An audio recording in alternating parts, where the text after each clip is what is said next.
Gracias.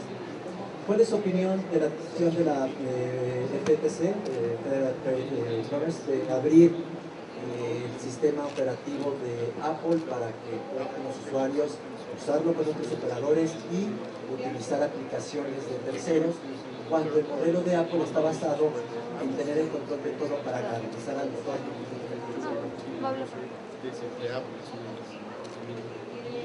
I'm not sure I understand that question perfectly. Apple has a reputation for not licensing its operating system to other people to make the products. And Apple always said it was to maintain the high quality. I think that was hard. It was hard to justify. Is it correct or is it incorrect based on Apple's low market share with the Macintosh computer? But now Apple exercises that same philosophy with the iPods, mainly the iPhones and the iPads, and it's a tightly controlled world that will guarantee the user experience, and I think we're seeing it has a very good side to it as well. So I don't expect any big changes inside of Apple's corporation. When products get old enough and have been around long enough, and it won't hurt Apple to sort of give it away, that can happen, but we're only at the stage now where maybe Apple could just give up the Apple II from the past. Hello, Campusero! How are you? Yes, I'm going to be in a tent next time. Sorry, dice que la próxima vez viene a acampar en la tienda de campaña, con vosotros. Sí, true Campusero. I go to many, many events. This must be the largest one I've ever spoken to, and it's the most important, as you're going to find out. This is for you, your welcome pack. Hey, there's a welcome pack. It's for you. The 10th next year, okay? Ok. Bueno, os dejo con Steve Wozniak, con Pau García Milá, una conversación a pecho descubierto. Asentaros todos, por favor. Venga, sentaditos. Y arrancamos. Tiene 60 minutos. Okay, so we have 60 minutes. Okay.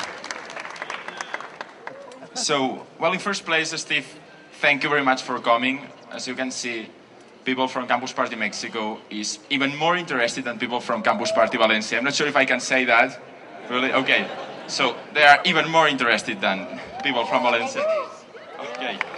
So, in first place, I think I like to divide this talk in three main topics. Your past. Wait, try it, okay? Okay, there you go. In the past, where were you when you were 18 and all that? The present, what are you doing right now? And the future, your point of view. Las preguntas.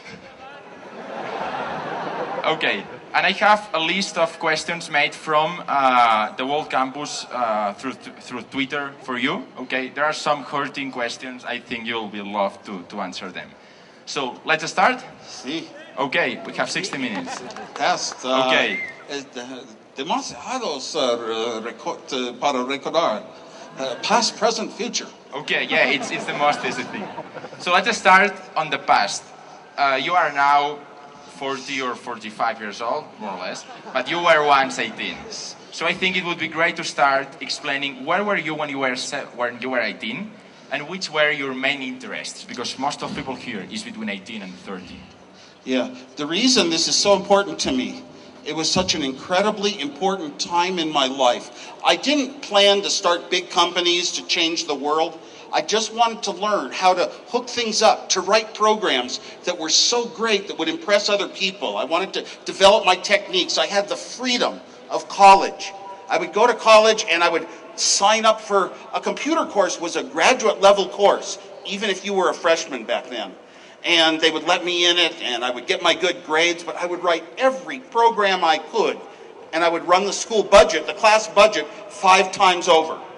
So they made it sound like they were going to charge me a lot of money to keep going there. I went to the bookstore. I bought every manual on every programming language I could find, even though I wasn't taking courses.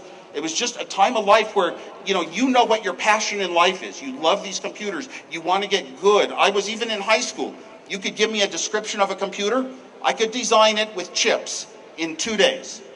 every single computer that was made back then. And it was, but I didn't think that skill was useful. I didn't think I would even design computers when I grew up and became an engineer. Computers were so far off of vision, but they were what you love to do when nobody's paying you. And the classes we took in college, I had built in a lot of fun. I would build electronic devices. I was a ham radio operator from early days, and I would build little transmitters that would jam the television, and I would get people to hold their bodies in strange positions to make the TV work. And I always believed that technology, because other people didn't necessarily know how it works and what you're capable of doing as a programmer today, for example, and you could play tricks on people. You could make strange things and they wouldn't know what was really causing it. That's great. Let's move on. When you started to create Apple, I would love to know how the idea of creating a company such as Apple appeared, and which was your role in that love story? Or yes, I traced my whole life, and my life from elementary school to middle school to high school to college, all the projects that I built whenever I could get time, or just designed on paper because I couldn't afford parts, they were all leading on a path. And that path was going to complete itself in the few years before we started Apple. And, you know, I worked at Hewlett-Packard. I was lucky to have a great job for what I consider the greatest company in the world. The Hewlett-Packard handheld scientific calculator was the iPhone of its time. It was changing the world for all engineers, all scientists, forever. Within 2 years, there would be no more slide rules. And now lots of companies make those products, but at once it was only Hewlett-Packard. And I got a job as an engineer, designing these things, even though I did not have a college degree. I showed them that I knew how to design products that work, and that was all you needed. If you can do the job, you can work here. You know, I wish so many times you go to a company and they say, well, you have to have this experience and that experience, and have done these things before. And they don't often recognize that young people who have a talent of putting small things together to create bigger things are really the heart of the matter.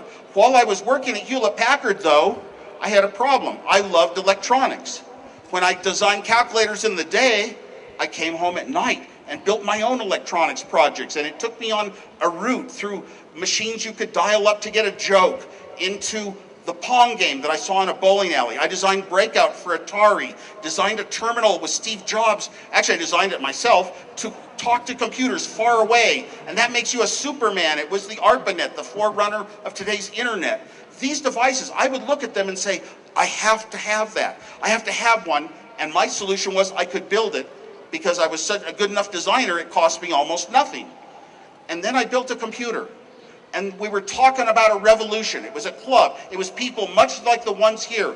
Most of us were young, but whether we were young or old, we were not rich executives, managers, CEOs of companies. We were people that knew how to use computers, how to write programs, how to design circuits. And we wanted to take this technology to the masses so that the little people who had nothing before would become their own masters at solving problems, that the little guy who knew how to program a computer would go in and solve the financial problems of a company better than their high-paid programmers and million-dollar computers. And this was what intrigued me, that we were going to build in the device for just normal people to all of a sudden become very important. And that drove me to want to build a computer. And I designed my computer and built it. And then Steve Jobs came and said, let's start a company. I wasn't motivated to start a company, but you need somebody who has that drive, that's their goal in life, is to start a company, because that's the way you make a product. You sell a little. You earn some money to build another product. You sell more. You earn some money to build a better product. You sell even more. If you get a product out to the world, you've helped more people. That was Steve's philosophy. Mine was, I just happened to have the product in my hand. I was so great, I had designed it. So, and so we started Apple. Now, at first, you hear that we started it in a garage. And we didn't really do any company things in a garage, like designing computers or building, manufacturing them, or even have a telephone. But, we put things together, we tested them and got them working, and we had no money. Like most of you here, we were young. We were in our young 20s. We had